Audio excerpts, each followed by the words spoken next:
حقیقت وہی وقت ہی سامنے لائے گا۔ اور پھر ایک وہ ہفتہ بھی بیت گیا۔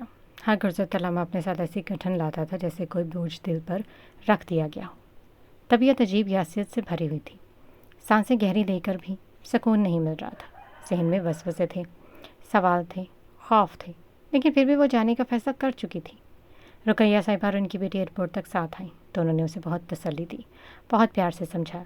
انہوں نے اصرار کیا تھا کہ ان سب کو قبول کرنے کے لیے مزید وقت چاہیے تو یہاں رک سکتی ہے، مگر وہ نہیں رکی۔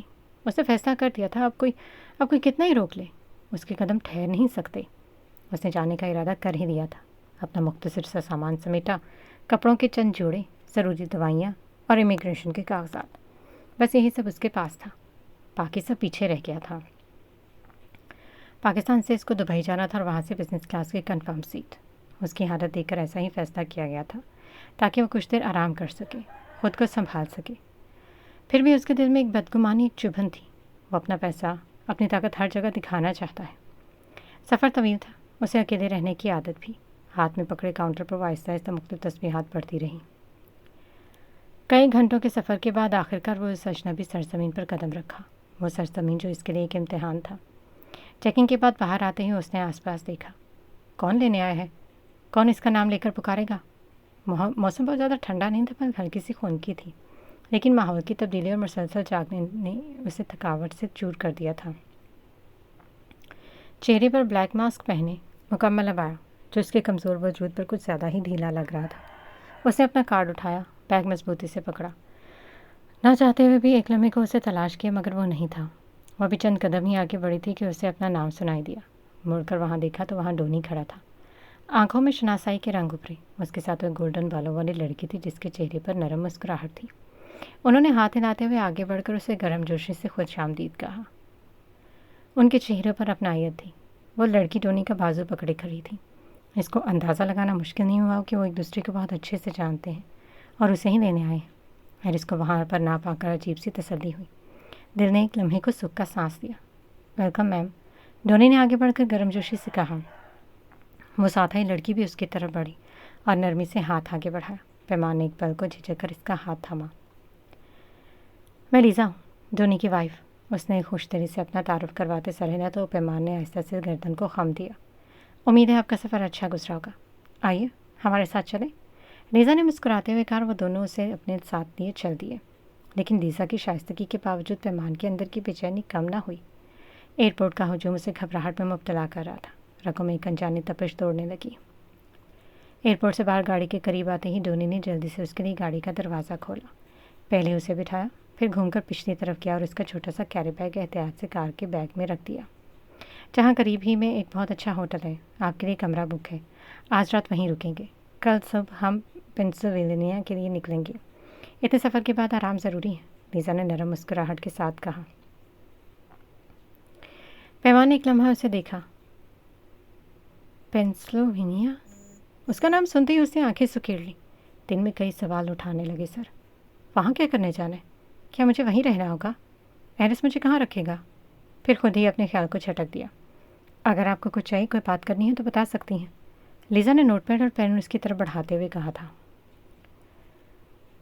پیمان کی آنکھیں ایک بار لمحہ کو ٹھہر گئی۔ مطلب یہ کہ میری کمزوری جان گئی ہے۔ دل کسی انجانے خوف میں سمٹ گیا۔ لوگ میری کمزوری جانتے ہی کیوں ہیں؟ پھر اسے فائدہ اٹھاتے ہوئے وہیں سے ہی تکلیف دیتے ہیں۔ اس نے لیزا کا بڑھایا ہوا نظر انداز کیا، چہرہ موڑ کر شیشے کے پار باہر دیکھنے لگی۔ ڈونی نے بھی اس کے بدلتے رویے کو دیکھا۔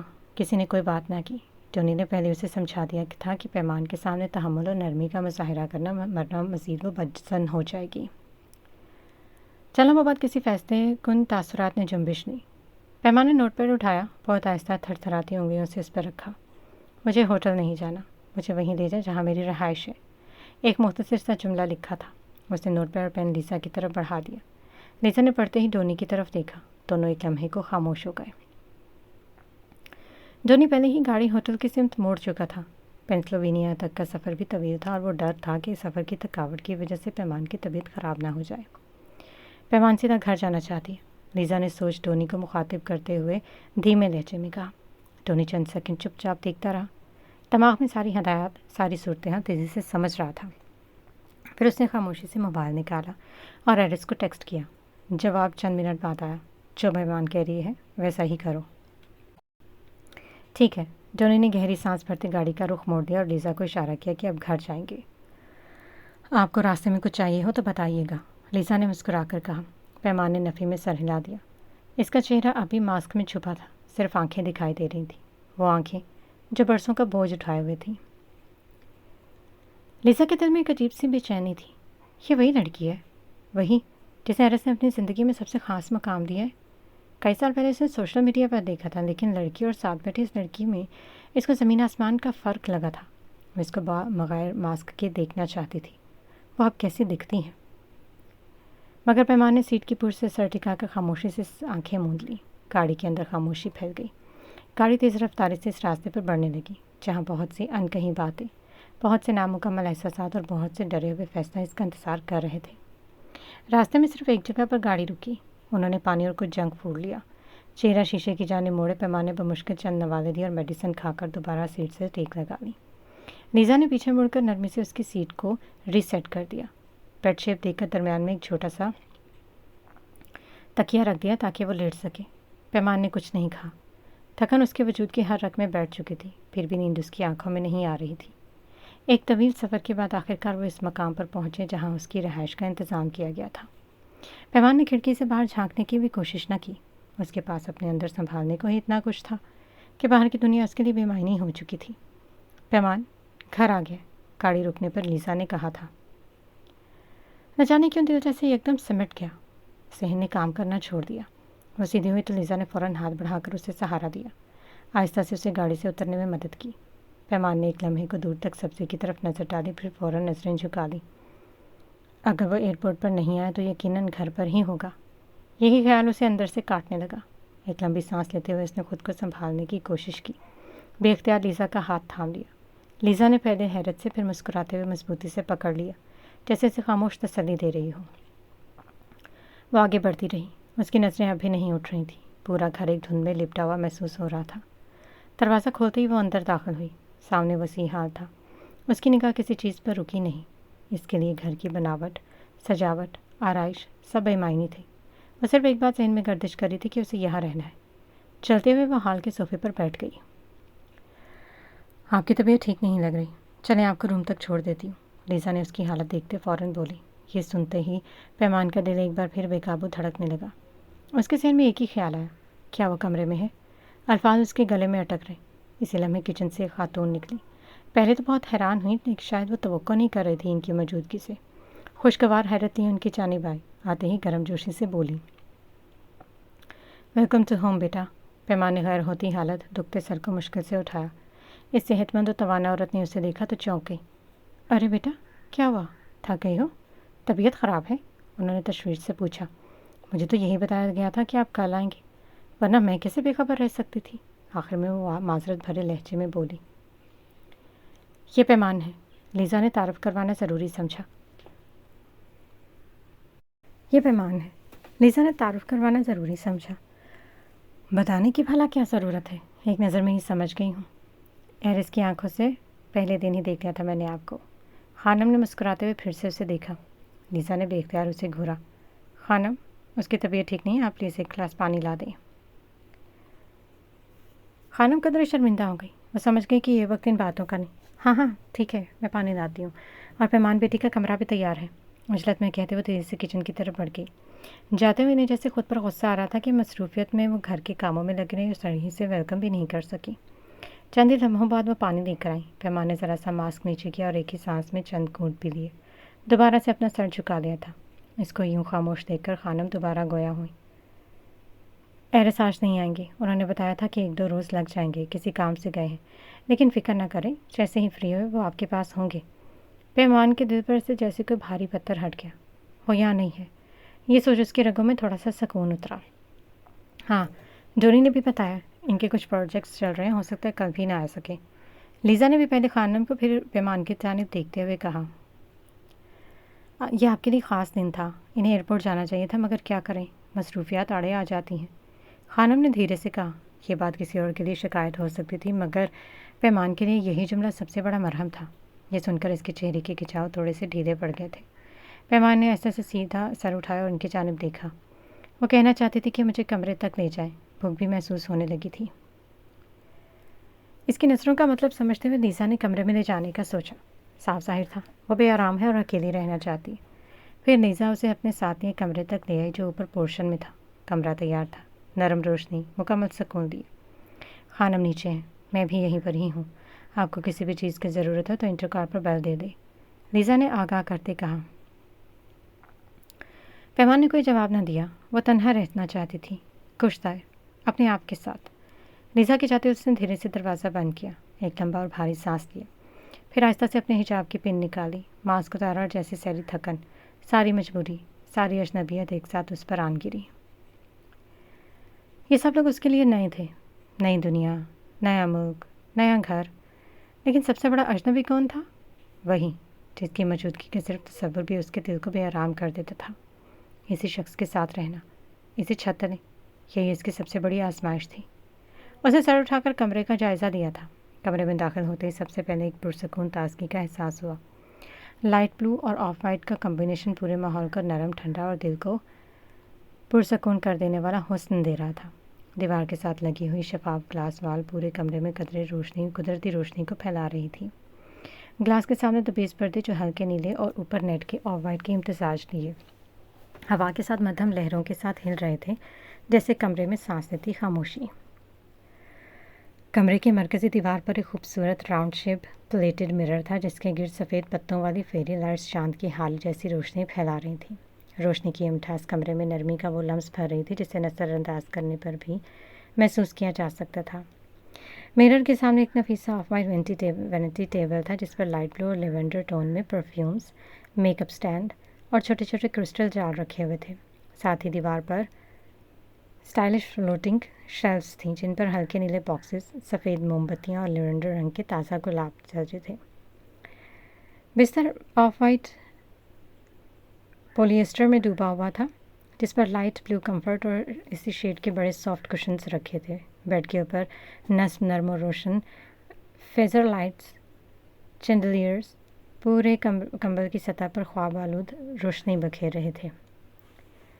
سب کچھ اتنا آہنگ، اتنا پرسکون کہ جیسے یہاں وقت بھی قدم دبانے لگے۔ یہ وہ جگہ تھی جہاں پیمان پہلی بار خود کو محفوظ، ہلکا اور اپنا وجود محسوس کر رہی تھی۔ اسے اپنا کیری بیگ رکھنا تھا تو وہ اپنی جگہ سے اٹھی تو اور ماسٹر بیڈ روم کے ایک کونے میں وارڈروب کی جانب بڑھی جو دائیں جانب تھی۔ دیوار کے ساتھ ہلکی سی محرابی انٹری بنا کر الگ سے وارڈروب بنایا گیا تھا۔ اندر جاتے ہی ایسے محسوس ہوتا تھا جیسے یہ بھی پورے کمرے کی توسیع ہو، بس تھوڑا زیادہ منظم اور زیادہ نفیس۔ وارڈروب کی دیواریں آف وائٹ جبکہ اندرونی خانوں کے کنارے لائٹ بلو LED اسٹرپس سے روشن تھے۔ ہر خانہ اپنی جگہ ایک چھوٹا سا شیش محل لگ رہا تھا۔ ایک پوری دیوار پر لمبے شیشے والے سلائڈنگ دروازے تھے۔ دروازہ کھولتے ہی اندر ایک سائڈ پر لانگ ڈریسز ٹنگے تھے۔ ٹھنڈی روشنی میں اس کے رنگ اور کپڑا دل کو خشک کر دینے والا منظر دے رہے تھے۔ دوسری سائڈ پر کیچول کپڑے کے لیے چھوٹے ترتیب سے بنے سیکشن تھے۔ ایک دیوار پر شیلف کی طرف سفید فلوٹنگ رینک بنے ہوئے تھے۔ اوپر والے رینک پر ہلکے نیلے اور لیونڈر ہیوز پر ہائی ہیلز اور درمیان والے پر روزانہ استعمال کے شوز۔ اسے ان تمام چیزوں اور باقی سلائڈس کو دیکھنے کو دل نہیں چاہا۔ یقیناً وہاں بھی ایسے ہی ملبوسات اور دیگر استعمال کی چیزیں ہوں گی۔ وارڈروب کے بائیں حصے میں ایک دیوہے کا فل سائز مرر تھا جس کا فریم گولڈن روز گولڈ تھا۔ اس کے اوپر باریک پھلکیوں پر LED لائٹس لگی تھی جن کی وجہ سے عکس اور بھی حسین لگتا۔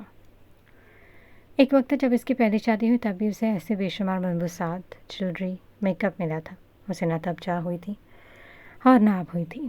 اس نے بے دلی سے ہینگ کیے کپڑوں کے نیچے بیگ رکھا اور وضو کی نیت سے آگے بڑھ گئی۔ پاکستانی ڈریس جس میں شلوار قمیض، فراک اور ڈیزائنر کے کپڑے تھے اور ساتھ میں کچھ عبایا بھی نظر آئے، اس نے ان کو ہاتھ لگائے بغیر وہیں رہنے دیا۔ نیچے مزید جو وارڈروب کے دروازے تھے وہ کھولنے کی ہمت نہیں ہوئی۔ وہاں پر بھی یقیناً اس کے لیے بہت ساری موجودہ فیشن کے مطابق بھی دیدہ سے لباس رکھے ہوں گے، لیکن اسے ان سب سے کوئی سروکار نہیں تھا۔ اس نے بے دلی سے اس گرے کلر کی وارڈروب پر ایک اچٹتی نظر ڈالی اور واش روم میں گھس گئی۔ وہ اٹیچ باتھ روم، ٹب اور دیگر مکمل سہولتوں سے آراستہ تھا۔ جیسے اس نے اندر قدم رکھا تو لائٹس خود بخود آن ہو گئی۔ اس نے ایک سانس خارج کی اور وضو کرنے لگی۔ وضو کر کے جیسے ہی باہر آئی تو لائٹس آف ہو گئی۔ یہاں کا الیکٹریکل سسٹم ٹچ میں کنورٹر تھا۔ مزید اس کے بارے میں سوچنے کے بجائے اس نے